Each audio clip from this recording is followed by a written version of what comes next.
At 7:56 on the morning of December the 7th, 1941, Japanese aircraft swooped down over Hawaii. Their target? The US Pacific Fleet at anchor in its base at Pearl Harbor.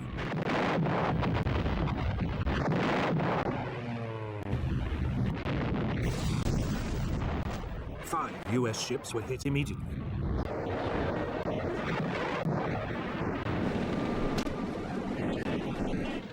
A few minutes later, more Japanese aircraft joined in.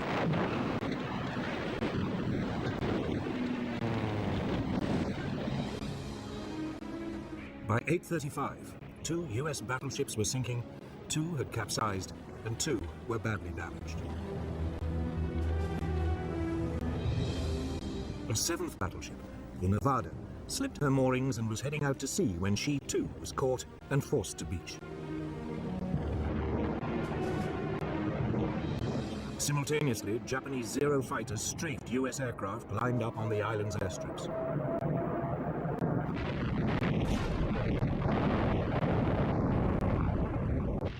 They also shot up nearby army barracks.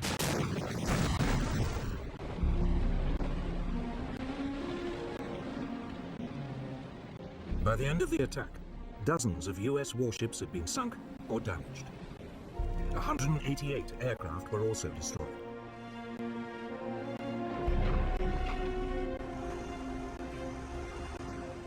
The next day, US President Franklin Roosevelt declared war on Japan.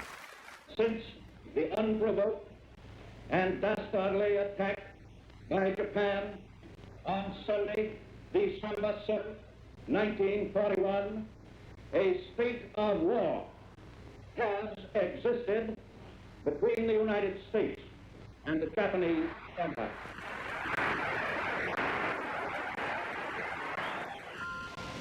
The stage was set. Could Japan knock out the United States with a swift blow before the huge might of America ground it down? It would become one of the great conflicts of World War II.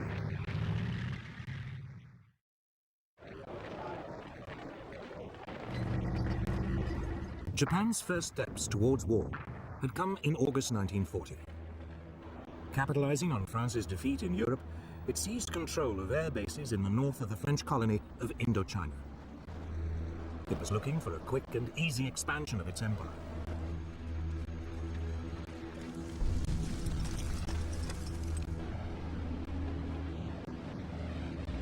A year later, it issued an ultimatum demanding the use of all French air bases throughout Indochina.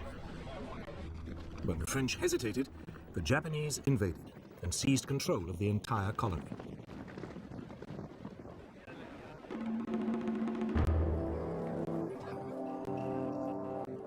Japan felt the consequences almost immediately. The United States froze its overseas financial assets, effectively robbing the country of its ability to buy oil. Japan faced a choice: climb down and lose face, or seize more territory and up the stakes. For a new Japanese government, under the aggressive General Hideki Tojo, there was no question about which course to take. Japanese army and navy commanders were told to prepare for a swift war to occupy all the far eastern territories controlled by Britain, France, the Netherlands, and the United States. The country was expecting a swift victory.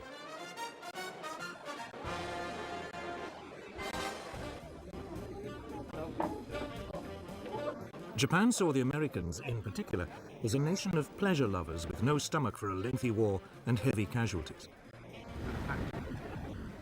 The Japanese military calculated that if they could destroy the US Pacific Fleet, the US would quickly sue for peace. It was now that they decided to attack Pearl Harbor. Admiral Isoroku Yamamoto, commander of the Japanese Combined Fleet, was put in charge. He had 10 battleships, 10 aircraft carriers, and the world's most advanced naval aircraft.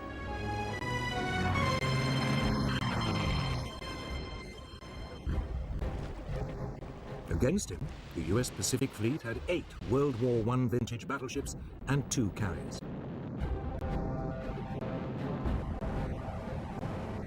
Yamamoto planned the attack with great care. He would hit the US fleet in Pearl Harbor on a Sunday, since, according to intelligence reports, it usually spent the weekends in port.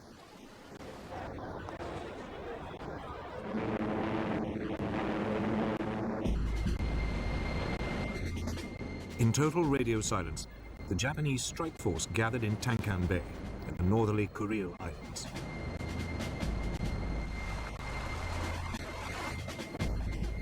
The fleet set sail on November the 26th, 1941. Meanwhile, as a decoy, Japanese negotiators arrived in Washington to discuss a possible Japanese withdrawal from China.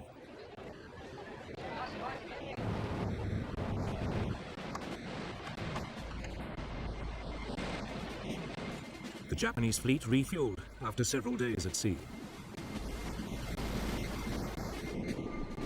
3 days later, it was off Hawaii. The Americans were still blissfully unaware that anything was wrong.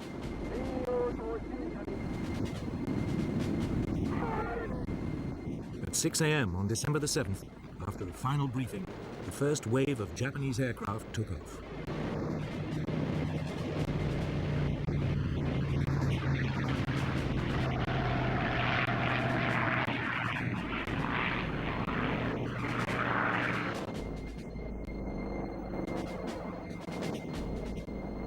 As the Japanese aircraft dived into the attack, US personnel were still just stirring on a fine Sunday morning.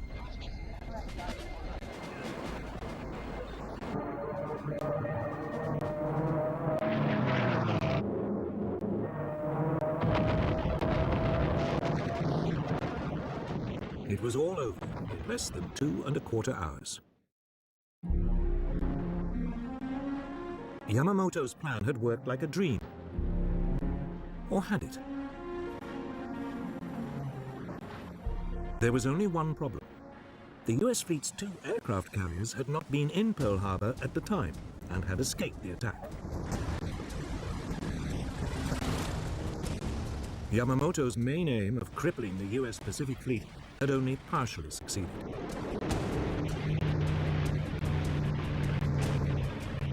US naval air power in the region was still intact. But in the United States, there was shock and disbelief. It quickly turned into a mood of fury and determination. Angry mobs attacked the Japanese embassy. Japan had disturbed the sleeping giant. The US Secretary of the Navy, Frank Knox, spoke for many. The Japs started this war. We are going to finish it.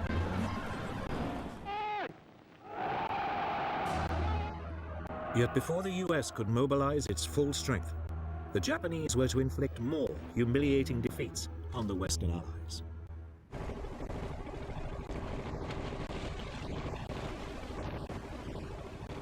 In December 1941, as America was licking its wounds after Pearl Harbor, Japan launched a series of attacks on Western colonies in Southeast Asia. It thought it had knocked out America. Now it moved against Britain and its colonies. The first to be hit was Malaya, where the Japanese force came ashore in the northeast of the country.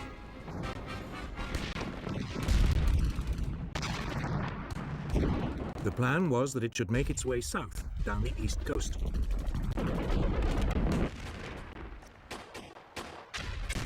The invasion force was met by a contingent of British Indian troops. But after a day of fighting, they were brushed aside. Meanwhile, further north in Thailand, the second Japanese landing was unopposed. 30,000 Japanese troops were soon making their way down the western coast of Malaya. The target of the 2 groups, Singapore, the center of British military and political rule in the Far East.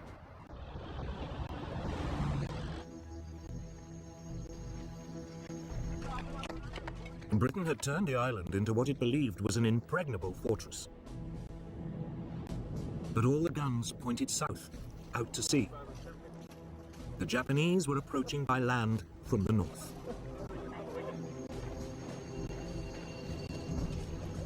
Yet British military commanders remained remarkably untroubled. They didn't rate the Japanese as fighting men and believed the Malay jungle was, anyway, virtually impassable.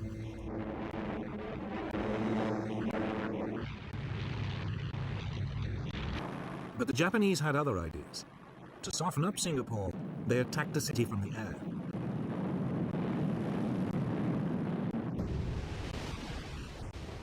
Britain sent the new battleship Prince of Wales and a battlecruiser, Repulsed, to attack Japanese troop convoys. They were met by Japanese bombers.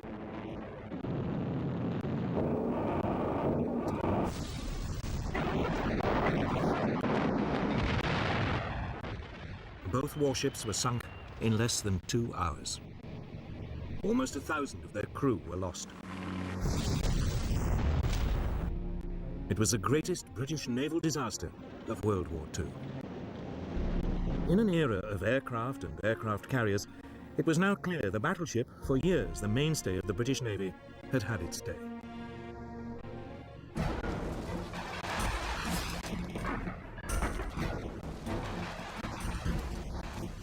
Back on land, the Japanese continued to head south towards Singapore.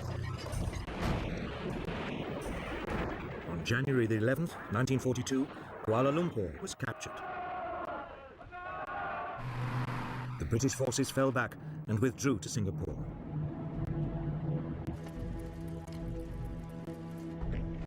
There were now about 100,000 British soldiers to defend it. They faced a force of only 30,000 Japanese.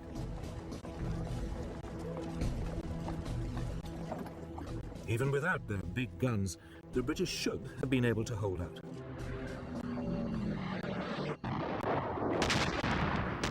The Japanese launched an assault in early February. It was supported by more airstrikes.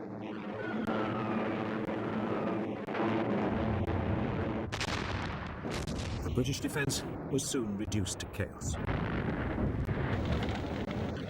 Civilian casualties began to escalate.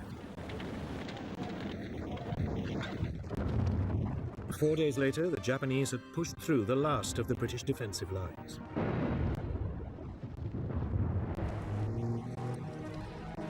The commander, General Arthur Percival, surrendered with over 90,000 men.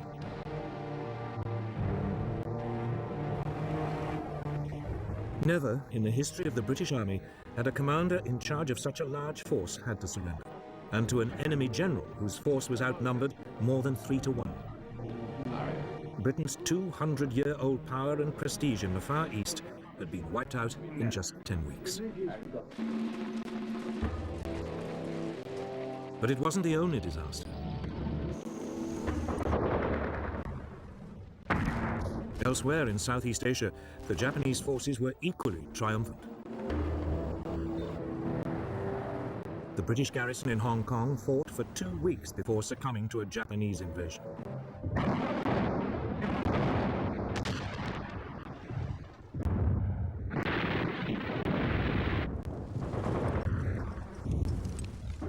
In the Philippines, America fared no better.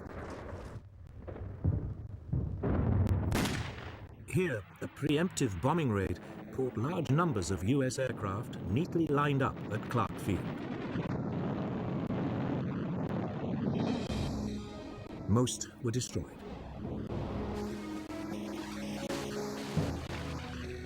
Two days later, with US air power virtually non-existent, Japanese troops began to land.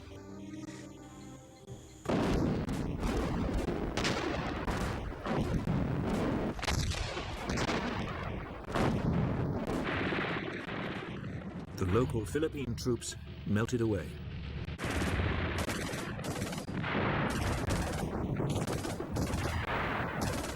The Japanese advanced rapidly. 10 days later, Manila was captured.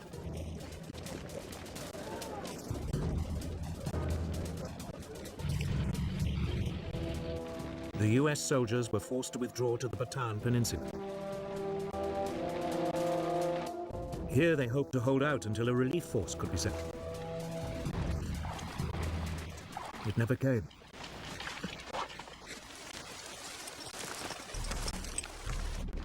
On April 3rd, 1942, Japanese troops launched a major assault on US positions.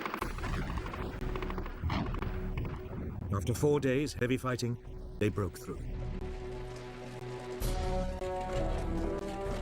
The Americans surrendered 2 days later.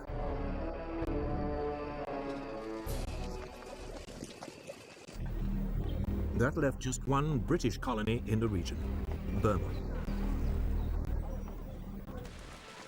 In early 1942, Japanese forces pushed into the south of the country.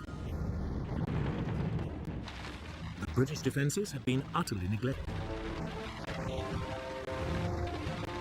There were only some 15,000 men defending the country.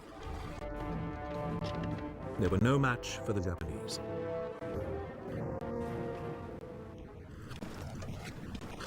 The Allied troops mounted a brief but doomed resistance.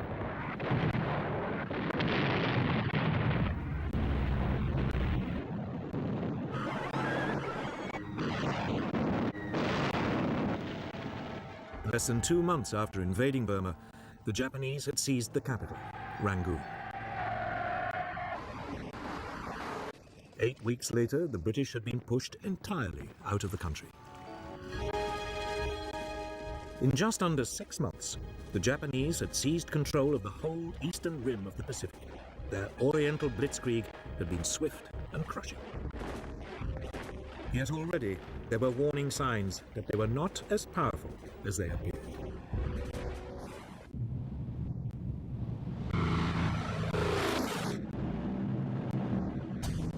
On April 18th, 1942, 4 months after Pearl Harbor, America struck back at the Japanese.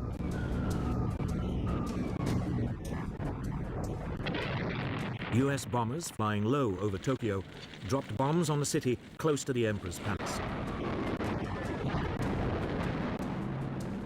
Others struck Yokohama, Kobe, and Nagoya. The raid, authorized by President Roosevelt himself, was daring in the extreme. The B-25 Mitchell bombers had not been designed to be launched from aircraft carriers. They barely managed to lumber off the deck of the USS Hornet, which had brought them to within 700 miles of the Japanese capital.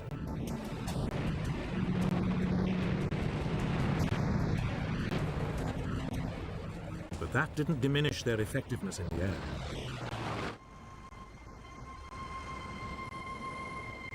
In Japan, the raids caused profound shock.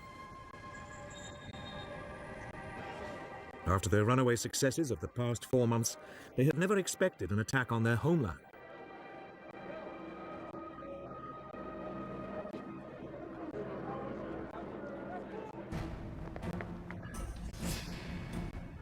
Japan's military planners now decided to extend the country's defenses.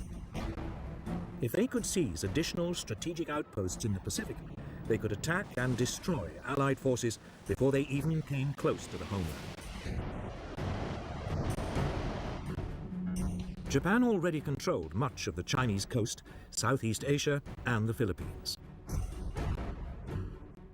They had also seized the Dutch East Indies. Now they decided to strike south and attack Papua New Guinea and the Solomon Islands, and east to take the island of Midway in the middle of the Pacific. It would mean the homeland was surrounded by a string of fortified positions. Yet even as Japan was planning its move, its operations were severely compromised, though it only realized this after the war. The United States had broken its military and diplomatic codes. By spring 1942, the US Navy's code-breaking team in Hawaii was reading enough messages to give it a remarkably accurate insight into Japan's intentions. So it was that the US Commander-in-Chief in the region, Admiral Chester Nimitz, learnt the details and timing of Japan's planned invasions of the Solomon Islands and Papua New Guinea. If successful, they would cut off Australia from her allies. A Japanese bombing raid on Darwin had already caused widespread fear of an invasion.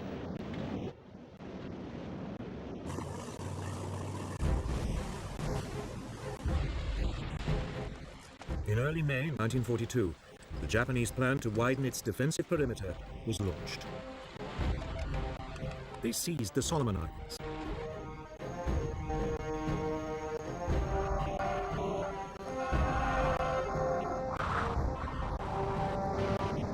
Two days later, the Japanese carrier force entered the Coral Sea in preparation for the main assault on Papua New Guinea.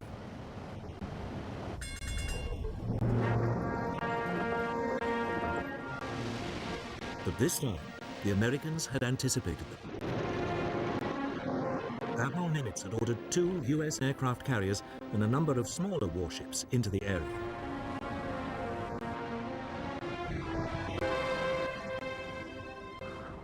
For 2 days, the rival fleets searched for each other.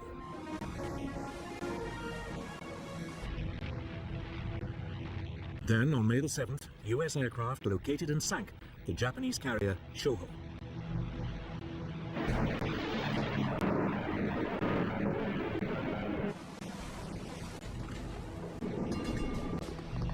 The Battle of the Coral Sea was underway.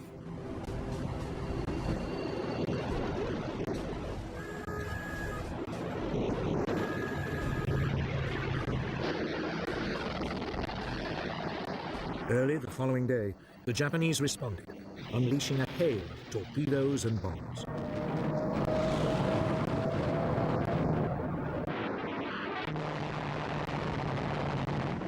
To begin with, the U.S. aircraft carrier Yorktown managed to avoid the Japanese torpedoes.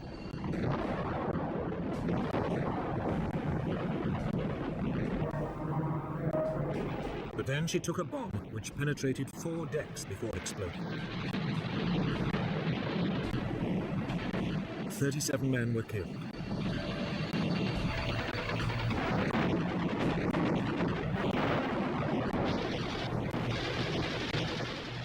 The larger and less maneuverable carrier Lexington was also hit by several bombs as well as 2 torpedoes.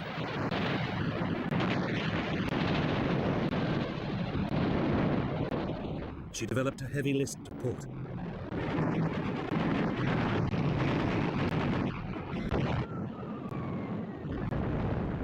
The Americans returned fire, attacking the Japanese carrier Shokaku.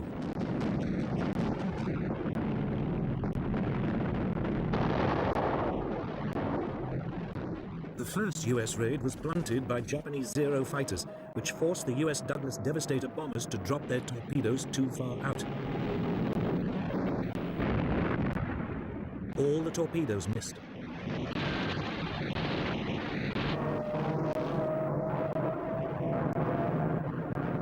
But a second wave of U.S. dive bombers struck home.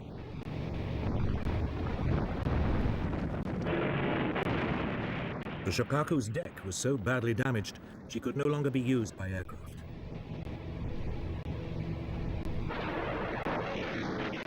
After 2 days of fighting, the 2 forces finally disengaged. That evening, the Lexington, still afloat, suddenly erupted in a huge explosion. There had been an undetected leak of aviation fuel that had caught fire.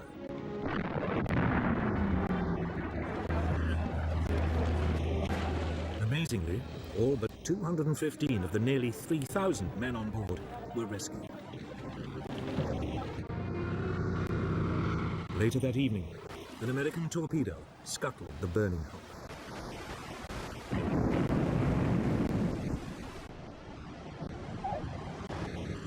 The Battle of the Coral Sea was, on paper, a draw. Each side had lost 1 carrier and had another severely damaged. Strategically, however, it was a major U.S. success.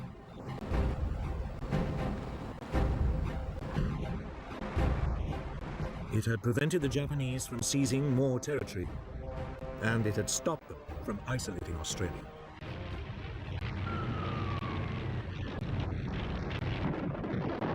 The Battle of the Coral Sea marked a new era in naval tactics. It was the first major sea battle in which the opposing ships were completely out of visual contact. It was fought, instead, by aircraft flying from carriers.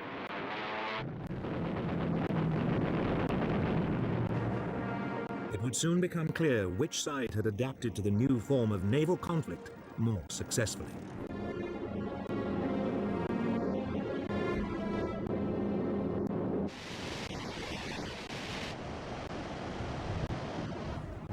By the late spring of 1942, Japan and America were deadlocked.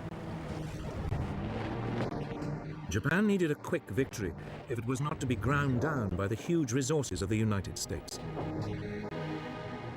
In mid-May, it began its next move. US codebreakers reported Japanese plans for a new attack. It would be on Target AF, somewhere in the mid-Pacific. The problem for the Americans was that they had no idea where Target AF was. Could it be a reference to Midway Island near Hawaii? An ideal jumping-off point for another attack on the American fleet in Pearl Harbor. The code-breaking team suggested a way to find out. The US airbase on Midway was instructed to send an uncoded message reporting problems with the island's water system.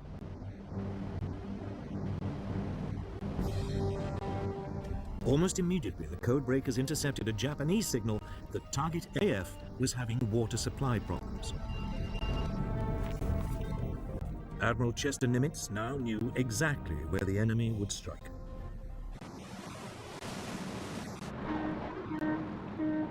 The Japanese plan was typically complex. A diversionary attack on the Aleutian Islands in the North Pacific would draw away part of the US fleet, while Midway was seized by an occupation force. The Americans would be obliged to hurriedly commit their carrier force to retaking the island. There they would be annihilated by a huge Japanese naval presence, including 4 large aircraft carriers. It was the second Japanese attempt to wipe out the US Navy in the Pacific within a year.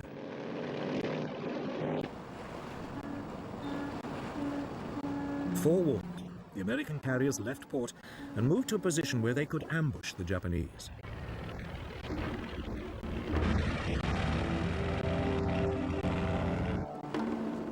On June 3, 1942, Japanese forces launched the expected attack on the Aleutian Islands. Nimitz didn't respond.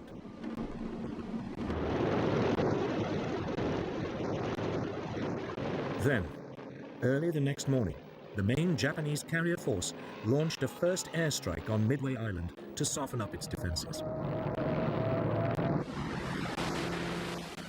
US warplanes from the island intercepted them. Most were outdated Brewster Buffaloes and were easily shot down by the more agile Japanese Zero fighters.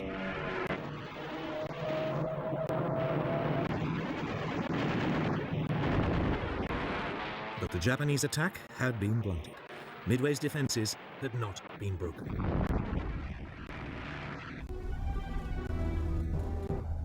The Japanese commander, Admiral Chuiki Nagumo, faced a difficult decision. He'd kept some of his aircraft in reserve, loaded with munitions designed specifically for attacking ships, just in case the US fleet was spotted. Should he now order this reserve to be stripped of its torpedoes and armor-piercing bombs and reloaded with high-explosive and fragmentation bombs for a second strike on Midway? It would leave him ill-equipped to take on the US Navy, but he calculated it was a risk worth taking. Then, just as the reloading was underway, he received unwelcome news. A US naval force had been spotted. Was this the US carrier force, or a smaller, less significant fleet of ships? Nagumo was in a dilemma. Should he continue with the second strike on Midway, or should he once again re-equip his bombers to take on the US vessels?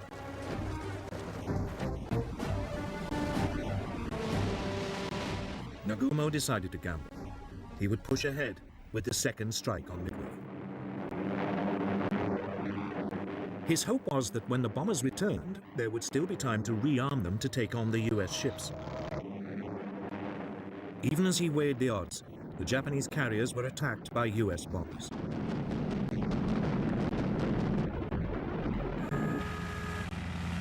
Every available Japanese Zero fighter was scrambled before the US bombers were repelled.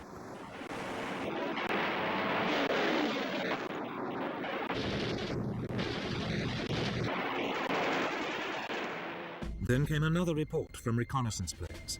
The US force did indeed contain aircraft carriers.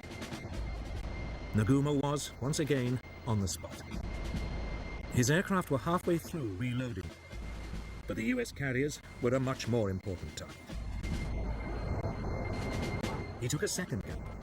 He decided to change their weapons yet again to attack the US force.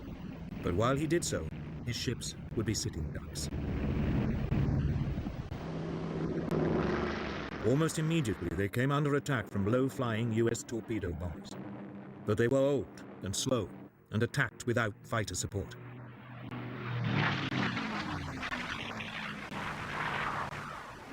As they approached the Japanese fleet, they were rapidly shot down.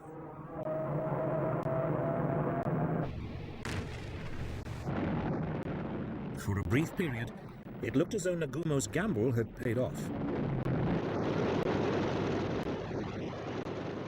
Then, just as his bombers had been reloaded and were ready to take on the US carriers, disaster struck.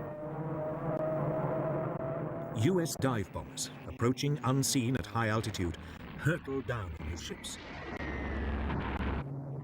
The Japanese were caught completely by surprise. Nagumo had gambled once too often and was now at the mercy of American air power. Within 5 minutes, the US dive bombers had reduced 3 of Japan's largest aircraft carriers to flaming wrecks. All would later sink. The fourth carrier, the Hiryu, had been masked by a rainstorm and that afternoon mounted a desperate counterattack.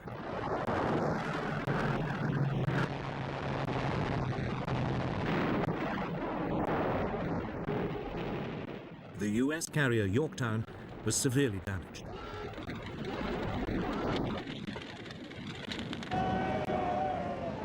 It was torpedoed by a Japanese submarine several days later.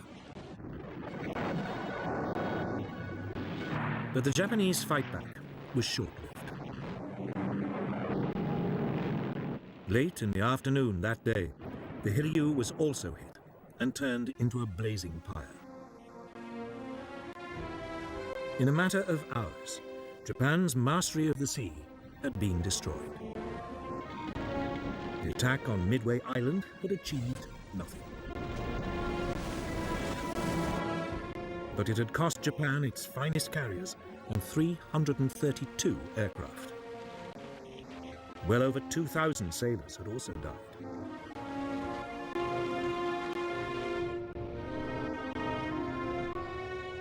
America now ruled the waves in the Pacific. Yet Japan was still undefeated on land and a powerful threatening force in the air. In the coming months, it would try to maximize these advantages.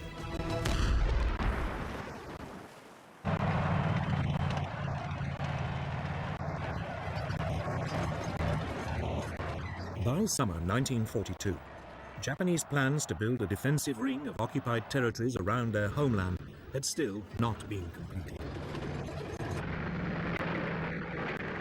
Heavy losses at sea had frustrated their attempts to grab Papua New Guinea and islands in the Central Pacific. Japanese planners now came up with a new plan. If they couldn't do it by sea, they'd do it by land. On July the 21st, a division-sized force of experienced jungle troops landed on the northern coast of Papua New Guinea. They immediately struck west to capture Port Moresby, the capital.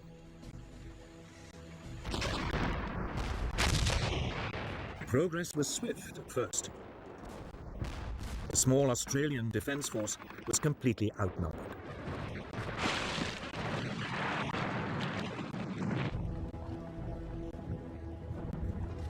Within weeks, the Japanese had captured the main pass over the Owen Stanley Mountains.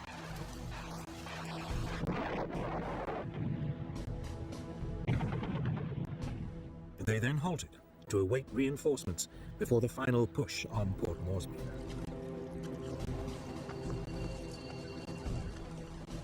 The Australians also mustered new forces.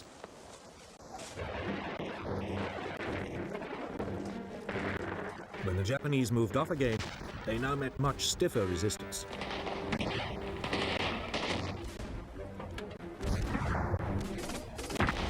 For the first time, Japanese troops were up against men who matched them for training, experience, and morale.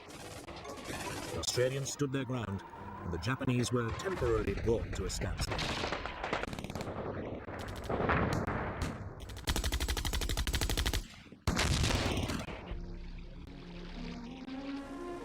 But conditions in the jungle were appalling. There was constant tropical rain. Malaria was rife. The Australians were eventually, again, forced to retreat.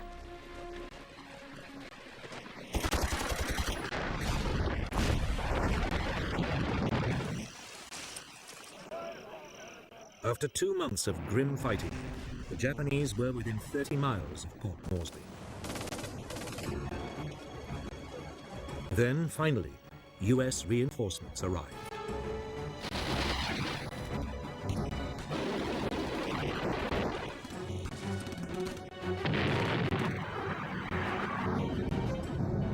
Through September and October, the Japanese were, in their turn, forced back.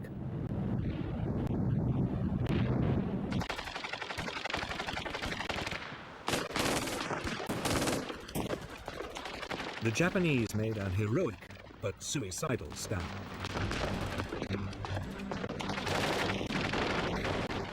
Many chose to die fighting rather than surrender.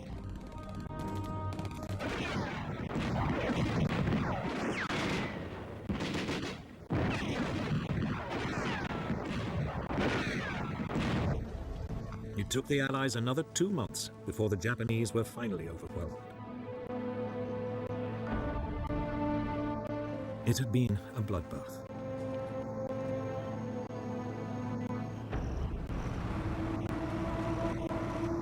"15,000 Japanese troops had embarked on the operation.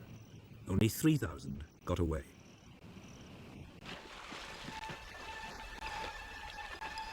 The Japanese were in trouble. They'd lost at sea. They were now rapidly losing the initiative on land. American military might was asserting itself. There was only one alternative left: air power.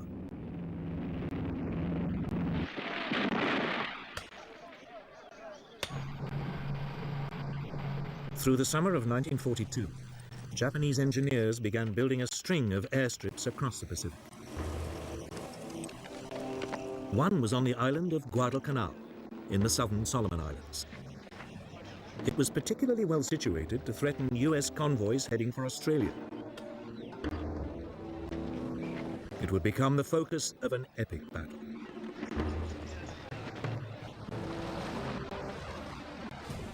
In July 1942, an amphibious force of US Marines invaded the island. They landed without resistance.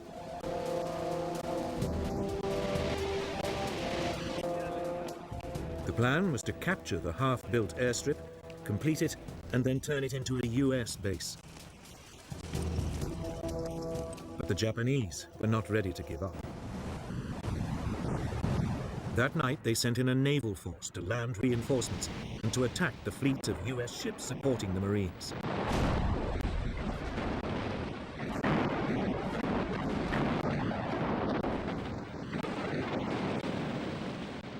In a dazzling display of night fighting, the Japanese cruisers sank 4 Allied warships and drove the rest out to sea.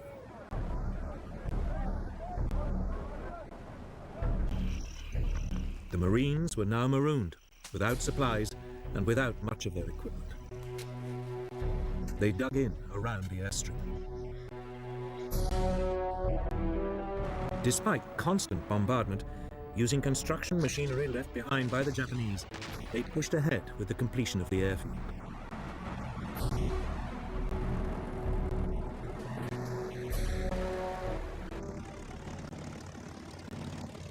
2 weeks later, a group of US Wildcat fighters and dauntless dive bombers flew in. They were not a moment too soon.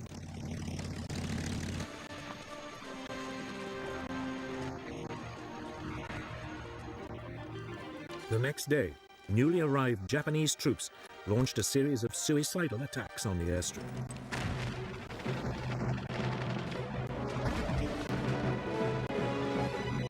Over the following months, wave after wave of fanatical troops were thrown into the battle.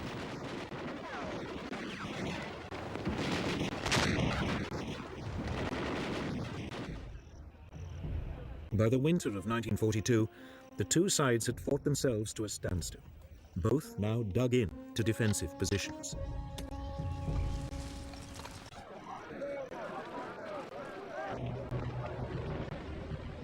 Then, in December, the exhausted US Marines were replaced by fresh troops.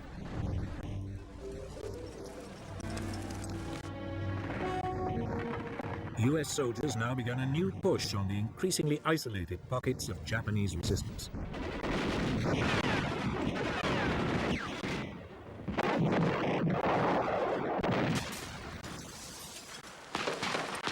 By early February 1943, the Americans had finally won control of Guadalcanal.